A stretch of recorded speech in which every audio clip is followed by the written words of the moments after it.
올려드리겠습니다. 이곳에 오셔서 이곳에 앉으소서. 이곳에서 드리는 예배를 받으소서. 주님의 이름만이 오직 주의 이름만 이곳에 오셔서 이곳에 앉으소서. 이곳에서 드리는 예배를 받으소서.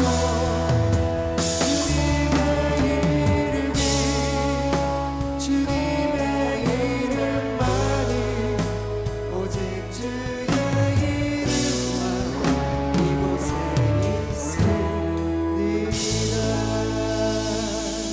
오늘도 우리 예배를 받으실 주님께 찬양의 박수를 올려드리겠습니다.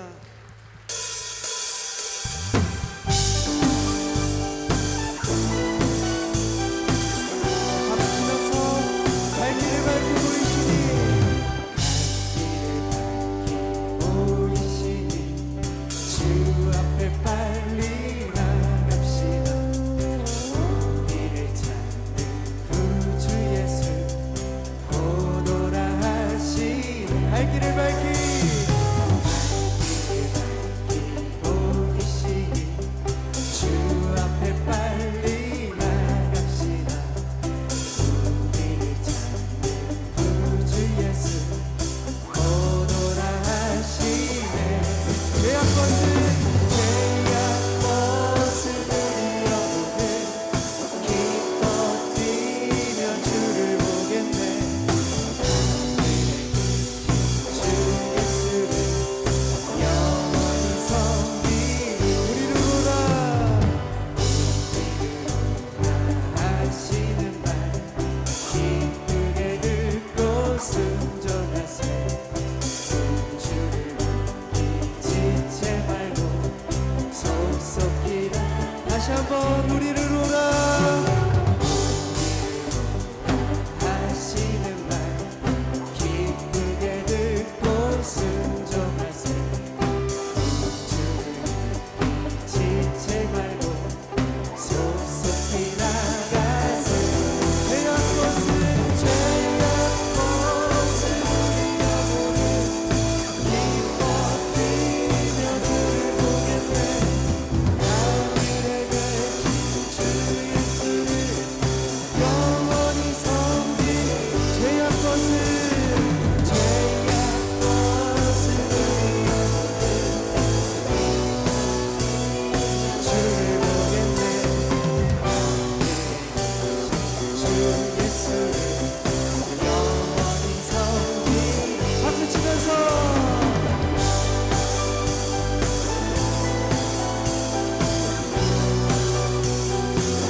주 오늘 여기 계시오니 다 와서 주의 말씀 듣고 기도하며 생각하니 참으시로다. 아멘. 죄악 것을 우리 영혼을 기뻐 뛰며 주를 보겠네. 주 예수를 영원히 섬기리. 죄악 것을 우리 영혼 죄악 것을 우리 영혼을 기뻐 뛰며 주를 보겠네. 주 예수를 영원히 섬기리. 주님의 임재 앞에서 권능의 날개 아래서 그의 능하신 행동을 인하여 찬양해. 주님의 임재 앞에서 주님의 임재 앞에서 권능의 날개 아래서 그의 능하신 행동을 인하여 찬양해. 주의 나라 주의 권 찬양 주의 권 모든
완전하신 나의 주,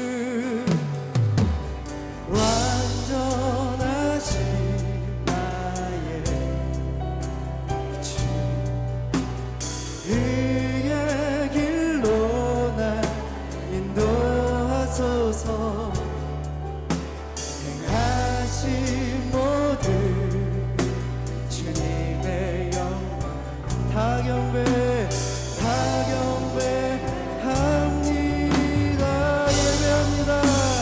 예배합니다. 찬양합니다. 주님만 날 다스리소서. 예배합니다. 예배합니다. 찬양합니다. 주님 홀로 높임 받으. 완전하신 나의 주, 완전하신 나의 주, 그의 길로 날 인도하소서. 하신 모든 주님의 영광 다 경배합니다. 예배합니다. 찬양합니다. 주님만 날 다스리소서. 예배합니다. 예배합니다. 찬양합니다. 주님 홀로 높임 받으소서. 예배합니다. 예배합니다. 찬양합니다. 주님만 날 다스리소서. 예배합니다. 찬양합니다. 주님 홀로 높임 받으소서. 예배합니다. 찬양합니다. 주님만 날 다스리소. 예배합니다. 예배합니다. 찬양합니다. 주님 홀로 높임 받으소서. 이 시간 합심하여 기도하겠습니다. 하나님, 우리의 삶 할렐루야. 천지를 지으시고 우리의 생사화복을 주관하시는 하나님 아버지께 찬양과 존귀와 영광을 올려드립니다. 우리의 죄를 십자가의 보혈로 사하여 주시고 자녀 삼아 주시니 감사합니다. 땅끝까지 복음을 전파하라는 사명을 받고 하나님 나라의 확장에 힘쓰고 계신 선교사님들을 기억하여 주시고 저들을 통하여 세상 끝까지 복음이 전파되게 하옵시며 저들의 가정과 건강과 사역지를 지켜 주시옵소서. 지금 이 시간 이 자리에 함께한 우리 성도들 여러 가지 기도 제목을 가지고 주님 전에 나왔습니다. 예배 중에 모두 응답받게 하옵소서. 우리에게 복 주시기를 원하시는 하나님, 복의 복을 더하여 주사 주님께서 주시는 물질로 하나님을 섬기며 가정과 이웃을 섬기게 하옵소서.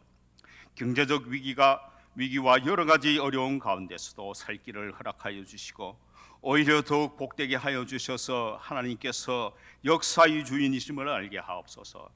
병마와 힘들게 싸우는 심령들을 위로하여 주셔서 결코 염려하지 않도록 지켜주시고 예수님의 권세로 어떤 질병도 치유될 줄 믿습니다. 나사렛 예수의 이름으로 우리 안의 모든 질병과 통증과 영적인 고통을 담대히 물리치게 하옵시며 하나님께서 창조하셨던 원래의 건강한 모습으로 회복되어 하나님께 영광 돌리게 하옵소서. 전쟁과 재난으로 상처받고 고통받는 이들에게 치유와 소망 주시기를 간구합니다. 특별히 바라옵기는 우리 조국 대한민국이 여러 가지 정치적인 갈등으로 매우 혼란한 가운데 있습니다. 위정자 한 사람 한 사람을 붙들어 주셔서 먼저 하나님을 아는 것이 세상 모든 지혜와 지식의 근본임을 깨닫게 하옵소서. 에클레시아 찬양팀과 주영광 찬양대가 온 마음과 정성을 다하여 준비하여 올려드리는 찬양을 기뻐 받아 주시고 찬양에도 능력이 임하게 하옵시며 저들의 수고를 기억하여 주시옵소서. 예배를 위하여 헌신하시는 교역자들과 동역자들 위에도 하늘의 능력을 부어주시고 성령 충만하게 하옵소서. 하나님이 너를 기뻐하시리라 라는 제목으로 하나님 말씀을 전하시는 백승림 목사님 입술에 하늘의 권세와 성령의 불로 덧입혀 주시고 능력의 손으로 붙들어 주셔서 영육 간의 강건함을 허락하시고 살아계신 하나님의 말씀이 선포될 때 하나님의 온전하시고 기뻐하시는 뜻이 전달되게 하옵소서. 우리의 죄를 위하여 십자가에서 피 흘려 돌아가신 예수 그리스도 이름으로 기도합니다.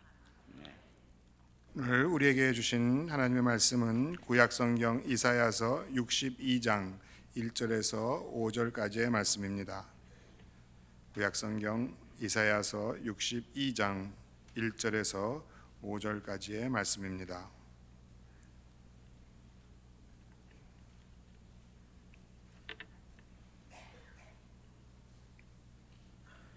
다 찾은 줄 알고 함께 봉독하겠습니다. 나는 시온의 의가 빛같이 예루살렘의 구원이 햇불같이 나타나도록 시온을 위하여 잠잠하지 아니하며 예루살렘을 위하여 쉬지 아니할 것인즉 이방 나라들이 내 공의를 뭇 왕이 다 내 영광을 볼 것이요 너는 여호와의 입으로 정하실 새 이름으로 일컬음이 될 것이며 너는 또 여호와의 손의 아름다운 관 내 하나님의 손의 왕관이 될 것이라. 다시는 너를 버림받은 자라 부르지 아니하며 다시는 내 땅을 황무지라 부르지 아니하고 오직 너를 헵시바라 하며 네 땅을 뷸라라 하리니 이는 여호와께서 너를 기뻐하실 것이며 네 땅이 결혼한 것처럼 될 것임이라.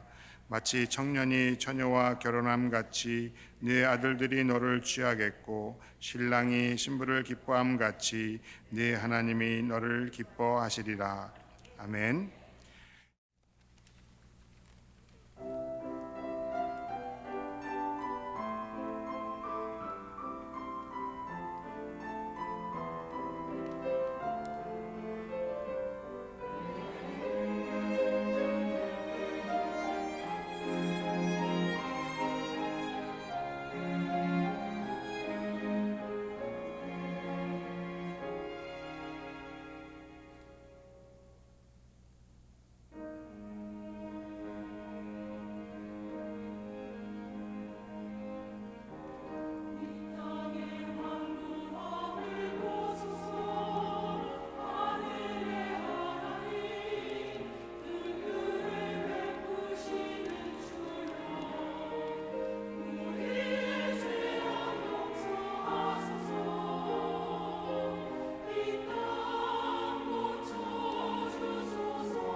오늘도 하나님의 은혜와 평강이 여러분의 삶에 풍성히 누려지는 복을 모두 경험하시기를 주님의 이름으로 축복합니다. 올 한 해는 여러분들이 더욱 기쁘고 감사하고 행복한 삶이 되시기를 또한 주님의 이름으로 축복합니다. 여러분 신앙생활 기쁘세요? 네. 기왕이면 기쁘고 행복하게 신앙생활 해야 되지 않겠습니까? 막 인상 쓰고 하면은 얼마나 힘들어요, 그죠? 보는 사람도 힘들고 본인도 힘듭니다. 가정마다 기도 제목들을 받아서 제가 함께 기도하고 있는데 이제 공통된 제목 가운데 아직 미혼의 자녀들이 출가하지 못해서 기도 제목을 쓰신 부모님들이 생각보다 많으시더라고요. 올 한 해 미혼의 자녀들이 다 결혼하는 복이 있으시기를 주님의 이름으로 축복합니다. 원대로 되면 얼마나 좋겠어요. 자녀들이 어리기 때문에 나는 아직 먼 일이다 이렇게 생각하지 마시고 아이들이 어릴 때부터 기도하십시오. 배우자를 놓고 기도하시되 어떤 자격이나 조건 이런 걸 놓고 기도하지 마시고요. 우리 아이들이 자녀들이 믿음 안에서 잘 자라서 아름다운 믿음의 가정을 이룰 수 있도록 그런 배우자를 예비해 주셨음을 믿고 그렇게 하나님께서 찾을 수 있도록 그 아이들에게 눈을 열어주시고 또 그런 관계를 확장해 주시기를 기도하십시다. 저는 실은 어떤 목사님이 그런 말씀을 하신 것을 들었어요. 태중에서부터 아이의 배우자를 놓고 기도하라. 너무 빠른가요? 지금의 태중에 있는 아기들을 놓고 기도하십시오. 전 그렇게 했어요. 그래서 큰아이가 1살 때 제가 군목으로 들어갔거든요. 근데 이제 신병들을 교육하면 한 500명씩 교육하는데 그때부터 제가 본 거예요. 누가 사익감으로 적당할까? 500명을 봤으니까 여러분 많이 봤잖아요. 한 번에 500명씩 보는 거예요. 그러면 제 마음에 드는 사람들이 두셋이 안 되더라고요. 제가 그만큼 눈이 높았던 거죠. 최근에 자료를 보니까 미국의 경우에 그 배우자를 만나는 것이 예전과 많이 바뀌었다고 이야기를 합니다. 전에는 가족이 소개하거나 지인, 친구나 아는 분이 소개해 줬을 때 또 교회에서 만나는 만남도 적지 않았는데 최근의 경향은요, 약 60% 이상이 온라인을 통해서 만난다는 거예요. 이걸 좋다 나쁘다고 말할 수는 없습니다만, 왜냐하면 객관적인 조건에 맞는 사람들을 맞추는 형태의 만남이다 보니까 아마 결혼 성사율은 높은 것 같습니다. 그러나 그것이 과연 하나님이 짝지으신 짝이라고 확신할 수 있을지는 우리가 조금 고민할 필요가 있겠죠. 저는 청년들과 이런 상담을 할 때 가능하면 멀리서 찾지 말아라, 가까이 있을 수도 있다, 이런 얘기를 합니다. 실제로 우리 교회 경우에는 청년부 때 만나서 결혼을 하셔갖고 지금 장로님이 되신 가정도 계세요. 생각보다 우리 그런 커플이 많더라고요. 여러분 멀리서 찾지 마시고 주변을 둘러보시면서 아직 미혼의 청년들이 있으면 매칭해 주는 것도 좋겠다 생각이 듭니다. 사실 아이들을 키우면서 아이들을 놓고 기도도 제대로 제가 못했으니까요. 그만큼 성도들을 위한 우선순위가 있다 보니까 아이들과 이런 이성교제에 대한 이야기를 직접적으로 나눠본 적이 많지 않습니다. 근데 이제 아이들은 그걸 보고 배우는 거죠. 가치관을. 딱 아이가 성장하고 난 이후에, 성인이 된 이후에 몇 번의 기회가 있어서 배우자를 어떻게 선택하는 것이 좋을까라고 하는 그런 이야기들을 나눈 적은 조금 있습니다. 그런데 큰아이가 연애를 시작하면서 제게 이렇게 이야기를 하는 거예요. 아빠, 아마 결혼할 상대가 생겼기 때문에 질문하겠죠. 만나는 사람이 있는데 아빠가 반대하면 안 만날 거야, 그러는 거예요. 왜? 그랬더니 아빠는 사람들을 많이 만나잖아. 그런데 아빠가 반대를 한다면 뭔가 반대하는 이유가 있지 않겠어? 그러니까 아빠가 반대하는 사람은 만나지 않을래, 그렇게 대답을 하더라고요. 얘기를 하더라고요. 제가 뭐라고 대답을 했을까요? 그래라 그랬을까요? 나는 네가 선택한 배우자라면 반대하지 않을 거다. 왜냐하면 아빠는 너를 그런 좋은 배우자를 선택할 수 있는 가치관을 가진 아이로 키웠다. 너가 선택한 선택에 대해서 나는 신뢰한다. 이렇게 이제 대답을 했어요. 잘했죠? 그래서 작년에 결혼을 시켰습니다. 여러분, 어떤 객관적인 조건을 이야기하는 게 아니에요. 분명히 하나님은 우리에게 그런 아름다운 가정을 이루도록 만남의 복을 주신 줄로 믿습니다. 근데 우리들의 시선이, 우리들의 안목이 사실 다른 것을 추구하기 때문은 아닌가 하는 생각을 해봅니다. 한번 질문을 던져보죠. 여러분들은 여러분의 인생 가운데 가장 기쁘고 행복했던 순간이 언제입니까? 뭐 결혼했을 수도 있고, 또 아이가 태어나는 기쁨, 또 자녀들이 잘 자라게 건강하게 지혜롭게 자라나서 좋은 대학에 가고, 또 여러분들이 좋은 직장에 취직을 하고, 또 해마다 승진을 하고, 뭐 모두가 건강하고 아무런 문제가 없으면 다 기쁘고 행복할 것이라고 생각이 들어요. 그게 얼마나 좋은 일입니까? 반대로 가장 고통스럽고 슬프고 힘들었던 때는 언제입니까?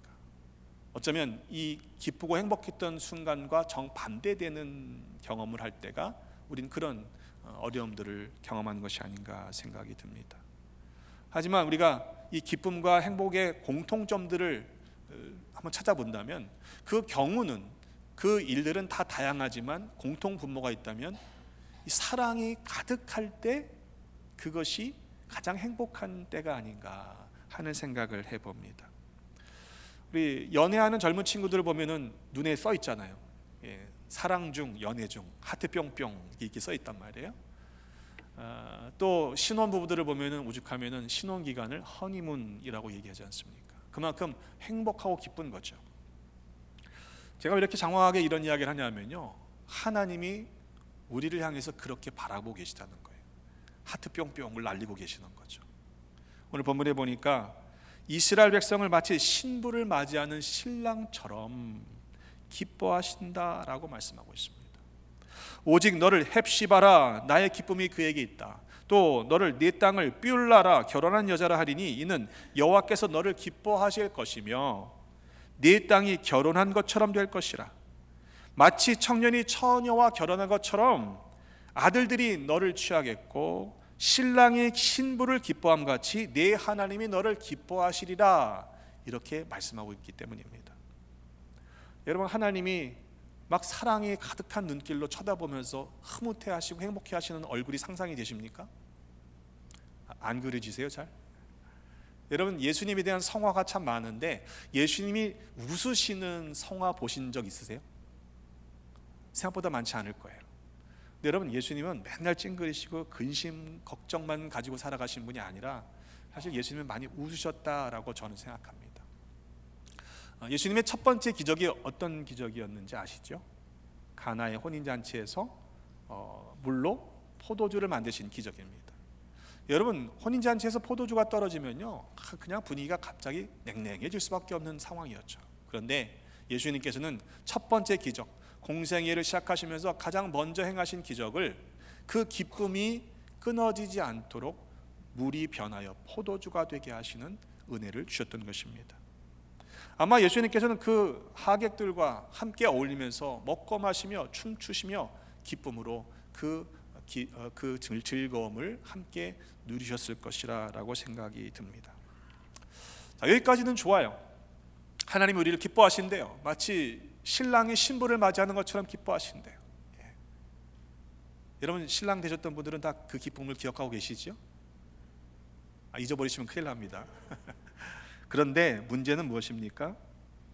지금 이스라엘 백성들의 현실은 그렇지 않다는 거예요. 백성들의 입장에서는요, 지금 아직도 포로로 잡혀 있는 상황입니다. 그런데 이 말씀이 너무 허망하게 들리지 않느냐, 이 말입니다. 아니, 신부가 지금 잡혀 있는데 그것을 놓고 기뻐할 신랑이 과연 누가 있겠습니까? 4절의 말씀에 보니까 다시는 너를 버림받은 자라 부르지 아니하며 다시는 내 땅을 황무지라 부르지 아니하고 라고 말씀하고 있어요. 미래형이거든요. 그렇게 하리라. 그 말씀은 뭐예요? 지금 그 땅이 버림받은 땅이라는 거예요. 그 땅이 지금 황무지와 같은 척박한 땅이라는 거예요. 이스라엘 백성들의 지금 실제의 현실이 그렇다는 것이죠. 나는 시온의 의가 빛같이 예루살렘의 구원이 횃불같이 나타나도록 할 것이다. 미래형이잖아요. 그 얘기는 무슨 얘기입니까? 지금은 어두움에 짓눌려 있다는 말이고 아직 구원의 그 횃불이 나타나지 않았다라는 이야기입니다. 이스라엘이 겪고 있는 지금 실제 상황과 하나님의 약속의 말씀은 괴리가요 너무 큰 거예요.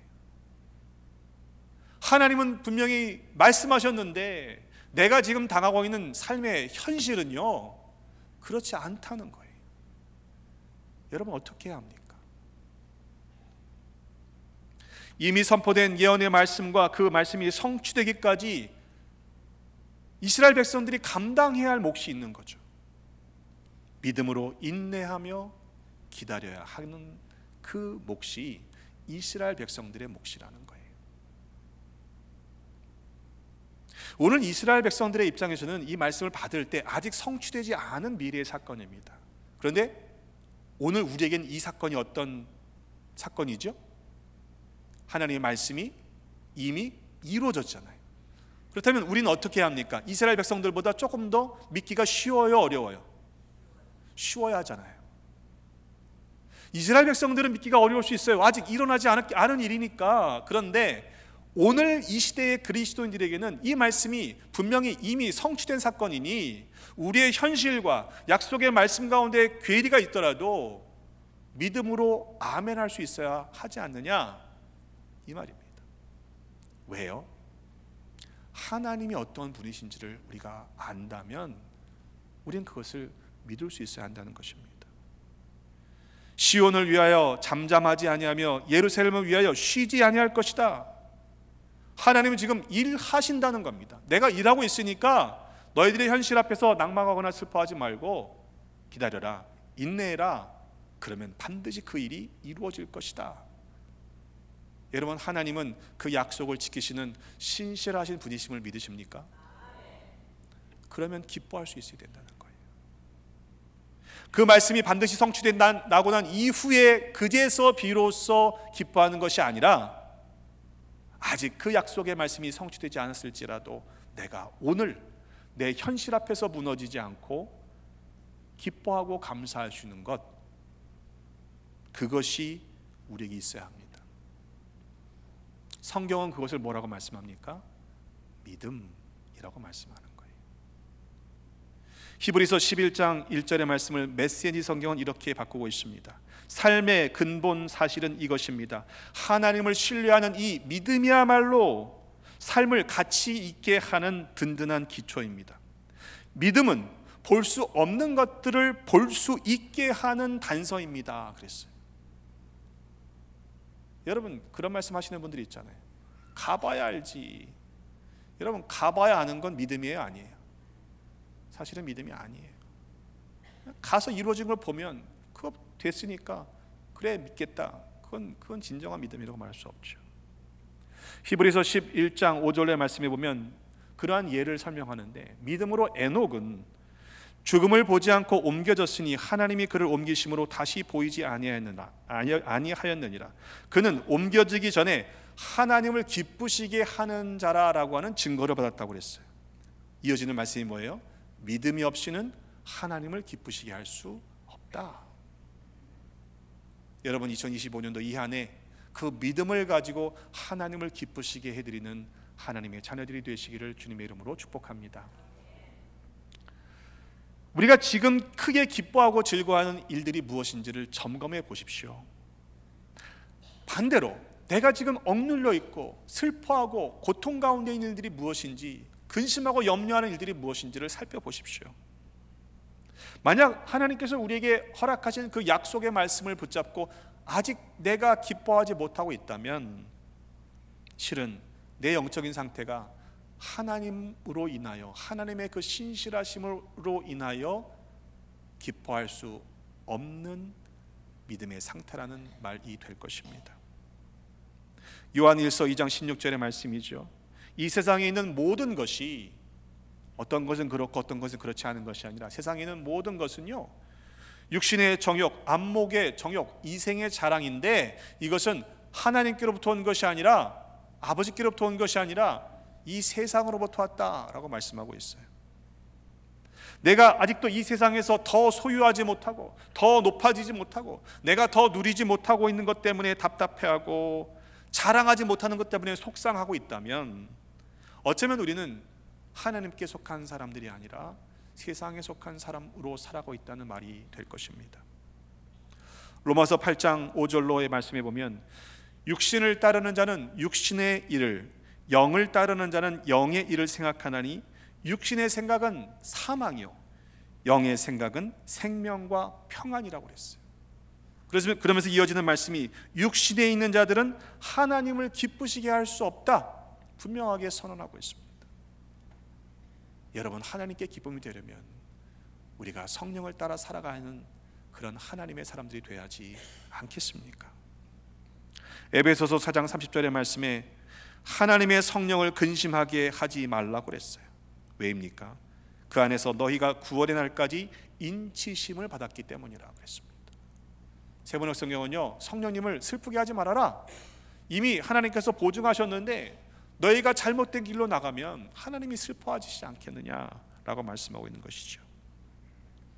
우리가 지금 예배드리고 있는 순간순간 이 시간이 거저 주어진 것이 아니라는 사실을 우리가 감사할 수 있어야 합니다. 왜? 이 시간은요, 그 누구에겐가 간절히 원해도 허락되지 않은 시간이기 때문에 그래요. 그만큼 감사함으로 소중한 마음을 가지고 나와서 예배 드리는 것이 마땅하지 않습니까? 그러한 사모함으로 나왔는데 어떻게 하나님이 예비하신 은혜를 누리지 못하고 마당만 밟고 갈 수가 있겠습니까? 하나님이 이미 우리에게 주신 이 기쁨을 빼앗기지 않고 누리시는 모두가 되시기를 주님의 이름으로 축복합니다. 여러분이 잘 아시는 시편 51편은 다윗의 시편이지요. 그는 이렇게 노래합니다. 주의 얼굴을 내 죄에서 돌이키시고 내 모든 죄악을 지워주소서. 하나님이여 내 속에 정한 마음을 창조하시고 내 안에 정직한 영을 새롭게 하소서. 나를 주 앞에서 쫓아내지 마시며 주의 성령을 내게서 거두지 마소서. 주의 구원의 즐거움을 내게 회복시켜 주시고 자원하는 심령을 주사 나를 붙드소서. 이 구원의 즐거움을 세번역은 구원의 기쁨이라고 바꾸고 있어요. 다른 어떤 것보다 나를 구원해 주셨던 이 기쁨을 빼앗기지 않기를 원하는 거죠. 그런데 지금 이 시편의 부제목이 있습니다. 뭐라고 써 있습니까? 인도자를 따라 부르는 다윗의 시인데 다윗이 밧세바와 동침한 후 선지자 나단이 그에게 왔을 때에 지은 노래라고 기록되고 있어요. 그가 하나님 앞에 은혜를 많이 받았던 그때의 죄를 짓게 되잖아요. 왕국이 통일이 되고 왕이 직접 전쟁에 출정할 필요가 없을 정도의 그 상태에서 그는 죄를 짓게 되었는데 그가 두려워했던 것이 무엇입니까? 자기의 죄로 말미암아 그 구원의 기쁨을 빼앗길까 봐 두려워하고 있는 거죠. 하나님으로부터 멀어지게 되고 성령님께서 나를 떠나실 것이 두려웠다는 거예요. 자기의 누려졌던 그 왕권을 잃어버릴 것을 두려워하지 않았다는 것을 우리는 기억해야 합니다. 여러분, 죄는요, 하나님께서 우리에게 주신 그 기쁨을, 구원의 감격을 뺏어갈 수 있는 매우 위험한 것입니다. 하나님은 우리를 사랑하시기 때문에 때로 우리의 잘못을 그냥 두지 않으시고 징계하십니다. 히브리서 12장 5절의 말씀에 보면 내 아들아 주의 징계하심을 경히 여기지 말며 그에게 꾸지람을 받을 때 낙심하지 말라고 말씀하고 있어요. 왜냐하면 사랑하시는 자를 아들같이 여기시니까 징계하신다는 거예요. 만약 잘못하는 것을 알면서도 징계하지 않으면 그것은 사생자와 다르지 않다라고 말씀하고 있는 것이죠. 때문에 여러분, 내가 혹시 하나님 앞에 징계받는다라고 생각되는 분들이 있습니까? 여러분, 낙심하지 마세요. 오히려 기뻐하십시오. 왜? 하나님이 여전히 나를 붙잡고 계시기 때문에 그래요. 내가 지금 잘못하고 있는데 분명히 이건 아닌 것 같은데 아무런 일이 일어나지 않는다? 그게 오히려 위험한 일이라고 말씀을 드리잖아요. 신학적으로 유혹이 내버려 두셨다는 상태이기 때문에 그래요. 여러분, 그때 우리가 돌이켜 회개하고 주님께로 나아가면 됩니다. 우리 모두에게 주신 이 구원의 기쁨과 즐거움을 빼앗기지 않는 믿음의 여정을 끝까지 함께 달려나가십시다. 하나님 안에 거하는 한 해가 되십시다. 성령님이 우리 안에 내주하시도록 우리의 고집과 생각들은 내려놓고 주권을 주님께 맡겨드리십시오. 그러면 하나님이 기뻐하시는 삶을 살게 될 것입니다. 스바냐 3장 17절의 말씀이죠.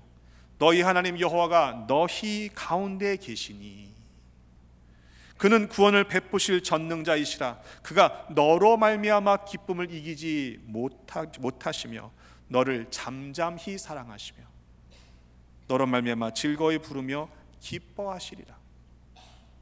얼마나 기쁜지 그냥 이걸 견디지 못하실 정도로 사랑하시는 거예요. 여러분, 하나님이 왜 우리를 기뻐하십니까? 우리가 뭐 착해서요? 우리가 이쁜 짓 해서요? 착각이에요. 우리를 만드셨잖아요.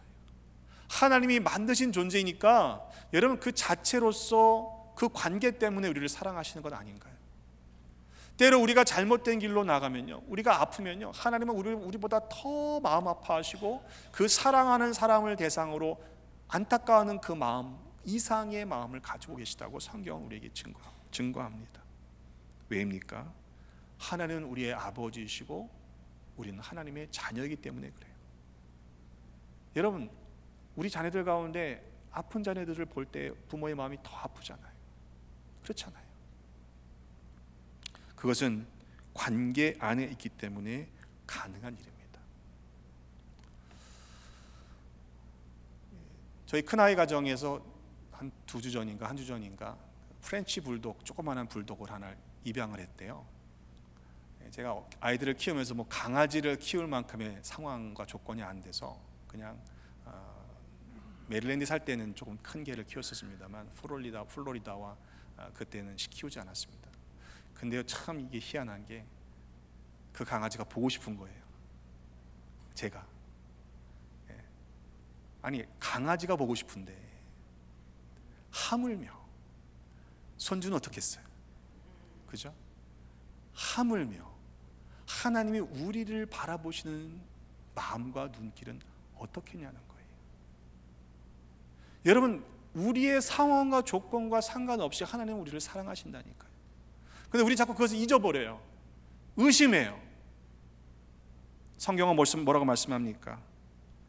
로마서 8장 39절의 말씀에 그 어떤 것도 심지어 죽음까지도 그리스도 예수 안에 있는 하나님의 우리를 향하신 그 사랑을 끊을 수 없다라고 선언하고 있어요.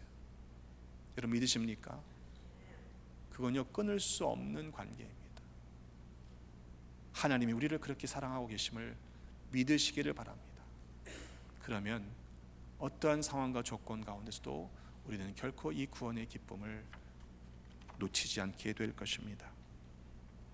어떻게 해야 합니까? 데살로니가 전서 4장 1절의 말씀에 보면 하나님이 기뻐하시는 믿음의 삶은 과연 어떤 것이냐?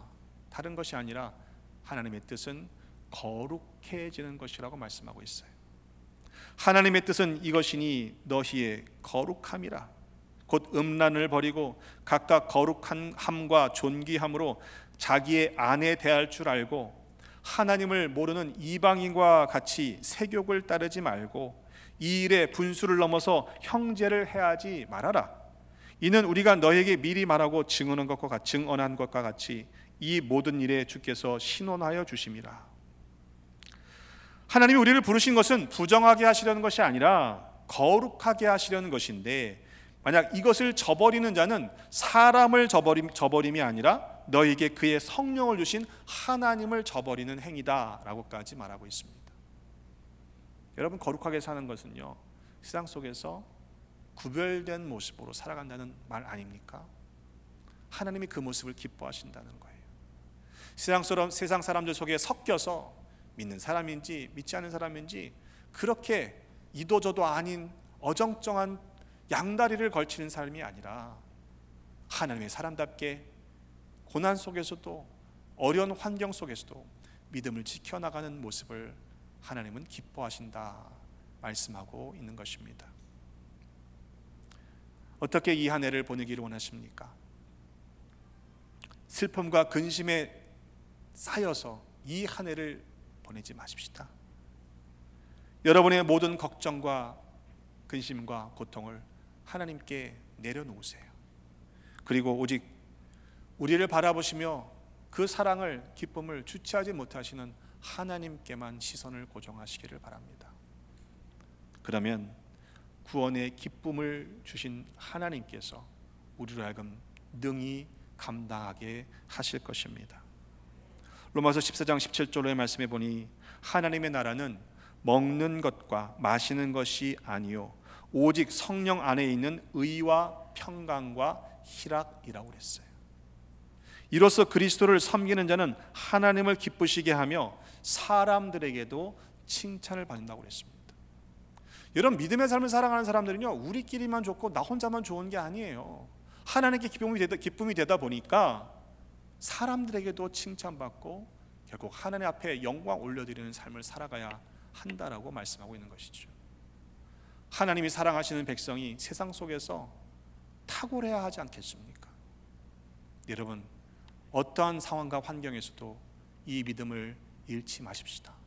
그리고 이 한 해 우리에게 맡겨주신 거룩한 사명을 감당함으로 말미암아 하나님께서 기뻐하시는 자답게 넉넉히 감당하고 승리하는 모두가 되시기를 주님의 이름으로 축복합니다.